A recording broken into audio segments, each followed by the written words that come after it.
اللہ تعالیٰ نے ہم پر ایک احسان کیا ہے کہ اس نے قرآن کو باقی رکھا ہے، اور ہمارے نبی پاک صلی اللہ علیہ وسلم کو جو قرآن ایک معجزہ دیا، وہ ایسی کتاب ہے جو باقی رہنے والی کتاب ہے۔ پچھلے نبیوں کو بھی کتابیں ملی، تورات، زبور، انجیل، لیکن انہیں بدل دیا گیا، تبدیلیاں کر دی گئی، اپنی مرضی کی چیزیں اس میں داخل کر دی گئی، جو پسند تھا ڈال دیا گیا، جو ناپسند تھا نکال دیا گیا، اس لیے نام و نشان مٹ گئے۔ تورات کو یہودیوں نے بدل دیا، انجیل کو عیسائیوں نے بدل دیا، زبور کا تو نام ہی مٹ گیا۔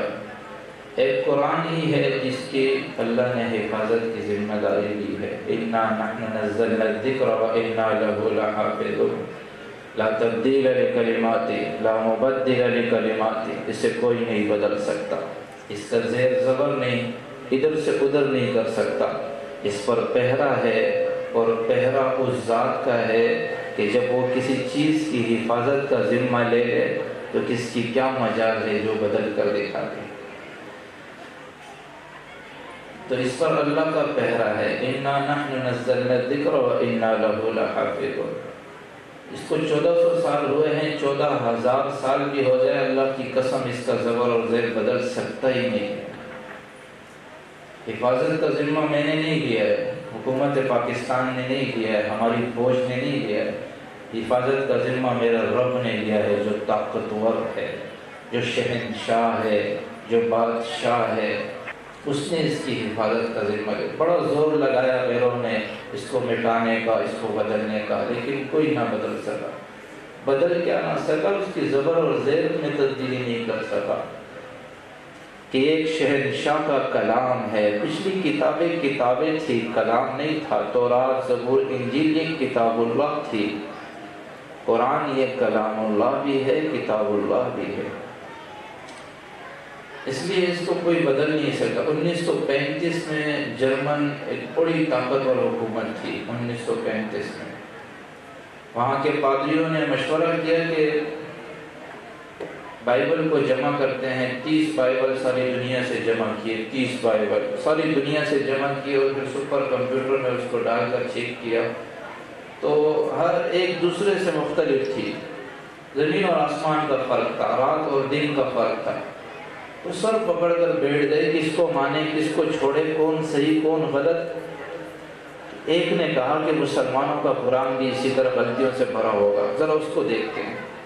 تو اپنے تو 30 بائبل جمع کیے، مسلمانوں کے 30,000 قرآن ساری دنیا سے جمع کیے، 30,000 قرآن۔ اس وقت پرنٹ کا دور نہیں تھا، سارا ہاتھ کا لکھا ہوا تھا۔ ہاتھ کے لکھے میں کہیں آگے پیچھے انسان ہو جاتا ہے، غلطی ہو جاتی ہے، زبر زیر میں غلطی ہو جاتی ہے، آیت کو آگے پیچھے لکھنے میں غلطی ہو جاتی ہے۔ انہوں نے 30,000 قرآن جمع کیے اور سپر کمپیوٹر میں ڈال کر جب چیک کیا تو اللہ کی قسم، رب ذوالجلال کی قسم، زیر اور زبر کی بھی غلطی نہ نکل سکی۔ اور جتنے پادری اس میں شریک ہوئے تھے وہ سب کلمہ پڑھ کے مسلمان ہو گئے۔ یہ قرآن کا معجزہ ہے، یہ قرآن قیامت تک کے لیے، آنے والی انسانیت کے لیے ہدایت کا ذریعہ ہے۔ عبداللہ بن مقفع ایک مجوسی عالم گزرا، بہت بڑا عالم تھا، ادیب تھا، مصنف تھا، عربی دان تھا، بہت بڑا مجوسی تھا، بعد میں مسلمان ہو گیا۔ اس کے اسلام لانے کا ایک عجیب واقعہ، اسے یہودیوں نے کہا کہ تم اتنے بڑے عالم ہو، اتنے بڑے ادیب ہو، اتنے بڑے مصنف ہو، عربی دان ہو، تم قرآن کے مقابلے میں کوئی کتاب کیوں نہیں تیار کر لیتے؟ اس نے کہا یہ کوئی مشکل کام تھوڑی ہے، میرے گھر میں 1 سال کا راشن بھر دو، میرے 1 سال کے راشن کا ذمہ تم لے لو، میں کتاب تیار کرتا ہوں۔ انہوں نے کہا ٹھیک ہے، ہم تمہارے گھر کے 1 سال کے راشن کا ذمہ ہمارے ذمہ ہے۔ وہ گھر میں گیا اور کمرے میں بیٹھ گیا اور کتاب تیار کر رہے قرآن کے مقابلے میں۔ پورے سال وہ کتاب لکھتا رہا۔ 1 سال گزرنے کے بعد جب وہ ایک کتاب تیار کر کے باہر آیا کہ یہ کتاب جو میں نے تیار کی ہے یہ قرآن کے مقابلے میں ہے۔ دہلی سے جا رہا تھا، ایک بچی قرآن پڑھ رہی تھی، اپنے گھر میں قرآن پڑھ رہی تھی اونچی آواز سے۔ اس کے گھر کی کھڑکی کھلی ہوئی ہے، وہ تلاوت کر رہی ہے، وَقِيلَ يَا أَرْضُ ابْلَعِي مَاءَكِ وَيَا سَمَاءُ أَقْلِعِي وَغِيضَ الْمَاءُ وَقُضِيَ الْأَمْرُ وَاسْتَوَتْ عَلَى الْجُودِيِّ وَقِيلَ بُعْدًا لِلْقَوْمِ الظَّالِمِينَ۔ ہمارے لیے اس میں کچھ نہیں ہے، اس لیے کہ ہم عربی جانتے ہی نہیں، ہمیں پتہ ہی نہیں ہے اس میں کیا کہا جا رہا ہے۔ وہ عربی جانتے تھے، ان کو پتا تھا کہ یہ کیا کلام ہے۔ تو اس نے جب سنا یہ بچی پڑھ رہی ہے وَقِيلَ يَا أَرْضُ ابْلَعِي مَاءَكِ وَيَا سَمَاءُ أَقْلِعِي وَغِيضَ الْمَاءُ وَقُضِيَ الْأَمْرُ وَاسْتَوَتْ عَلَى الْجُودِيِّ وَقِيلَ بُعْدًا لِلْقَوْمِ الظَّالِمِينَ۔ وہیں کھڑے کھڑے جو کتاب ایک سال میں اس نے تیار کی تھی، وہیں کھڑے کھڑے اس کو پھاڑ کر پھینک دیا، کہا میری پوری کتاب کو تو قرآن کی یہ ایک آیت کھا گئی، میں کہاں قرآن سے مقابلہ کرنے نکلا تھا۔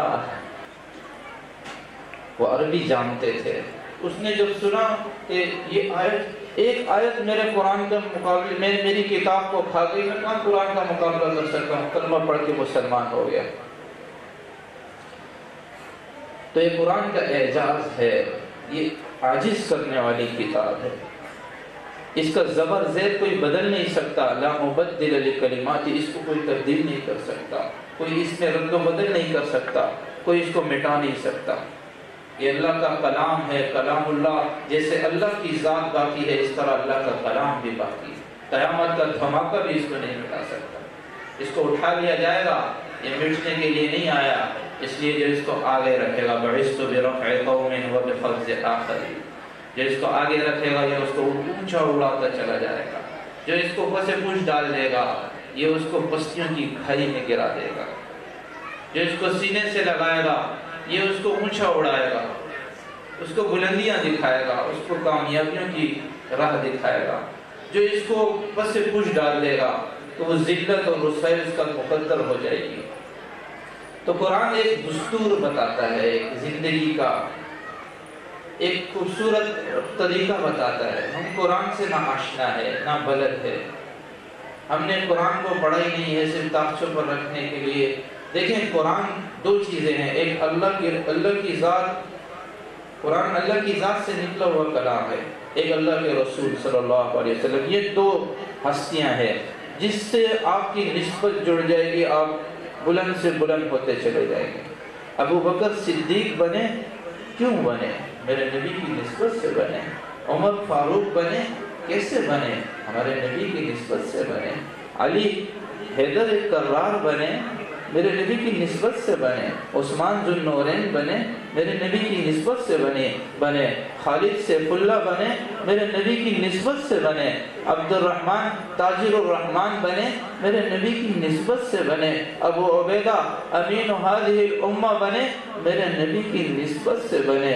جو میرے نبی کی نسبت سے جڑتا گیا، میرے نبی کی ذات سے جڑتا گیا، اللہ تعالیٰ نے ان کو اونچا اڑایا اور دنیا کا امام بنایا۔ اصحابی کالنجوم، سارے صحابہ کو ستارے کہا گیا۔ تو جو قرآن سے جڑ جائے گا، ایک کپڑا ہے 1000 روپے گز ہے، ایک کپڑا ہے 100 روپے گز ہے، اس 100 روپے گز کے کپڑے کا آپ غلاف بنائیں قرآن کا، اس میں قرآن لپیٹ کر رکھیں، یہ کہ کپڑا سارے کپڑوں سے قیمتی بن جائے گا۔ کیوں؟ اس کی نسبت قرآن سے جڑ گئی۔ اب اس کو لوگ چومیں گے، کوئی زمین پر گرنے نہیں دے گا، کوئی اس سے ناک نہیں صاف کرے گا، اس کو زمین پر پڑا ہوا دیکھیں گے اٹھا کر آنکھوں سے لگائیں گے، چومیں گے، اوپر رکھیں گے کہ قرآن سے اس کی نسبت جڑ گئی۔ جو انسان قرآن سے جڑے گا، اللہ کی قسم دنیا والوں کی نظروں میں وہ کتنا ہی گیا گزرا ہو، اللہ کی نظروں میں وہ سب سے قیمتی انسان ہے۔ اس لیے قرآن ہمیں معاشرتی زندگی بھی بتاتا ہے، ہمیں ہماری گھریلو زندگی کیسے خوبصورت ہو یہ بھی بتاتا ہے۔ ہر چیز کا حل قرآن ہمیں بتاتا ہے، لیکن ہم نے قرآن کے ساتھ انصاف یہ نہیں کیا کہ ہم نے قرآن کو صرف قرآن خوانی کے لیے رکھ لیا ہے کہ جی قرآن خوانی کے لیے بچے بھیج دیے، قاری صاحب نے کسی کا انتقال ہو گیا، ایثار ثواب کے لیے قرآن پڑھ لیا، دکان کھول دی قرآن پڑھ لیا، صرف اس کے لیے ہم نے قرآن کو سمجھ لیا ہے۔ قرآن تو ہدایت ہے، قرآن تو شفا ہے، قرآن تو ہمیں راستہ دکھاتا ہے، ہمیں سیاست کیسی کرنی ہے قرآن بتاتا ہے، گھر کیسے چلانا ہے قرآن بتاتا ہے، ہماری معاشرت کیسی اچھی ہو جائے قرآن بتاتا ہے، ہماری معیشت کیسے مضبوط ہو جائے یہ ہمیں قرآن بتاتا ہے، ہماری تجارت کیسے اچھی ہو جائے یہ ہمیں قرآن سمجھاتا ہے۔ لیکن اس قرآن کو ہم نے چھوڑا ہے تو ذلت ہمارے مقدر ہو گئی۔